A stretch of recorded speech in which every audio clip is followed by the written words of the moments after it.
All right, guys, so in this video, I'm going to show you how to log the call outcomes. There's a few ways to do this, and there's also a few reasons to do this. So the first reason that you want to make sure that every call outcome is logged is so that your analytics and everything is current and up to date.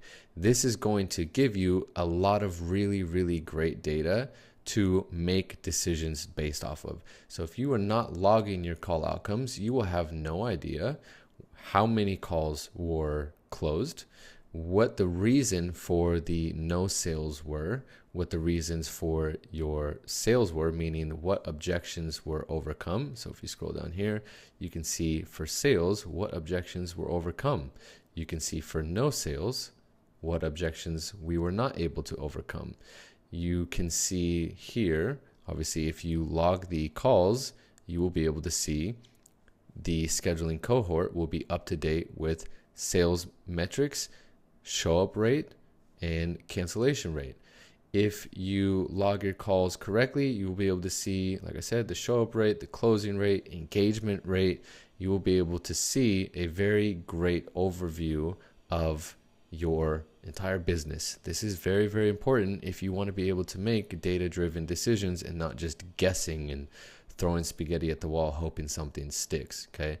The second reason why it's important to log your outcomes is because it's going to update your CRM.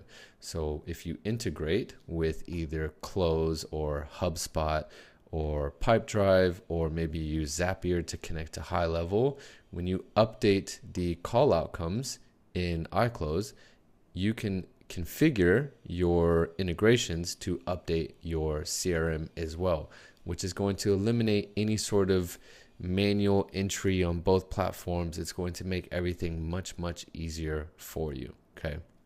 And so there's a few ways you can log your outcomes. The first way is to do it from the AI scheduler page under past scheduled calls. So if you go under past scheduled calls, you will see here that you can just quickly add an outcome.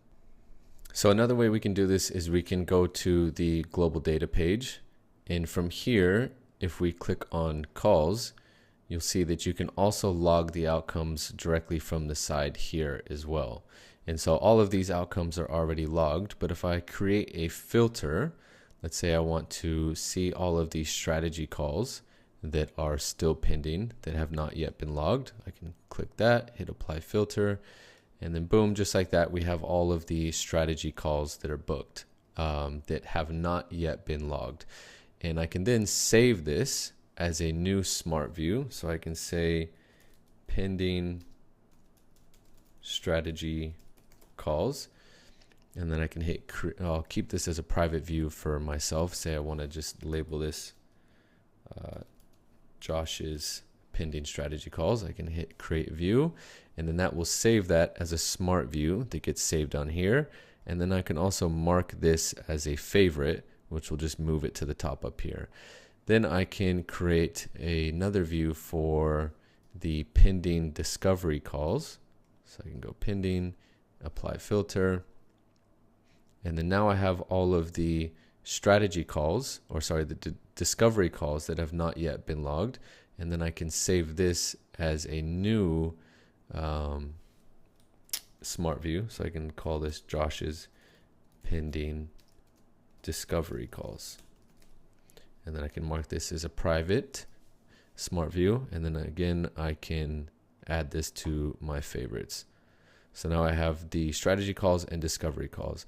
So just to walk through the outcome logging process with you guys, regardless of whether or not you do it from the global data page or the AI scheduler past scheduled calls page, it works the same way.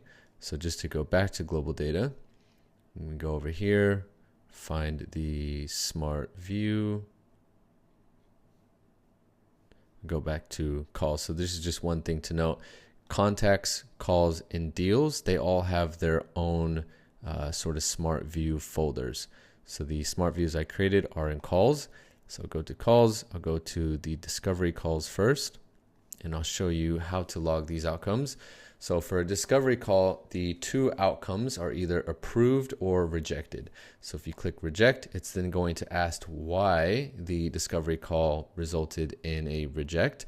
Either they no-showed, it was a bad fit, the admin canceled, meaning the closer or somebody on the team canceled, or the contact, the lead themselves, they canceled, maybe they were not interested, or another reason for the call being unqualified and rejected. So let's just say that this was a no-show, and I can hit add outcome. This, of course, is going to impact the show rate that we have in the analytics board. So it's very important to make sure that this gets logged properly. Now let's say I want to log another outcome, and let's say this one was approved. What I can do now is I can schedule the call for the strategy call, because this is a discovery call that obviously needs to lead to a strategy call. And then from here, I can select whether or not I want to round robin the lead just based off of the scheduler settings, or I can manually select the closer. Okay. So let's just say I just want to round robin the lead, hit schedule call. And now just like that, I can fill out the information, select the best date and time. Obviously, I would be collecting this information from the lead. After we agree on a time, I would select the time, hit this button, and just like that, the outcome would be logged and the call would be scheduled. So that's the discovery call outcome logging process. Now, if we go to the pending strategy calls, it's very similar, but it's a little bit different. So if we go ahead and log outcome for a strategy call, first, let's go ahead and log a no sale. So on no sale, you choose between follow-up scheduled, meaning the lead was interested, but you just weren't able to collect cash and close them on that call, and you want to schedule a follow-up call. You would click this button. Maybe the lead was unqualified. Maybe you canceled the call. Maybe they no-showed, or this is the lead canceling. This is for you canceling the call, and then maybe the lead just wasn't interested. So here, let's go ahead and click follow-up scheduled. This is going to ask, which objection could you not overcome? So let's go ahead and say money. And then this is going to prompt us to schedule the follow-up call. Okay. Now, if we go back and we select a different outcome, let's say no show, it's not going to obviously prompt you to schedule a follow-up call. It's just going to log the outcome as a no-show, which of course is going to impact the show rate. Okay, if you log it as a call canceled, whether it's admin canceled or contact canceled, this is going to impact the cancel rate, which will also impact your live closing rate, because the live closing rate in your analytics dashboard is only based on live calls that actually showed up. So it's excluding calls that either canceled or no showed. Okay, so I'm not going to wait for that to load. I'm just going to go back over here and show you the strategy call outcome logging process for sales. So for this one, we're going to log this outcome as a sale. So if we click sale, it's going to ask what objection did we overcome. So let's say we overcame the money objection. I'll hit continue. It's going to ask us to enter the deal value, select the product that you sold, and then you can select whether or not you were actually able to collect cash or if you were just able to collect a deposit. And then boom, you can log the outcome just like that.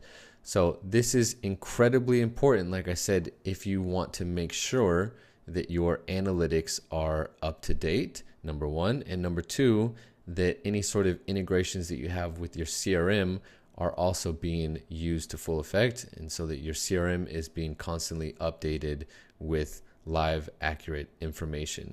If you do not log your outcomes, you will have no real data to base any of these decisions off of. You'll have no idea what is your actual show rate, what is your close rate, which cohort is the top performing cohort, like what leads should we be targeting, what reps are providing the best results.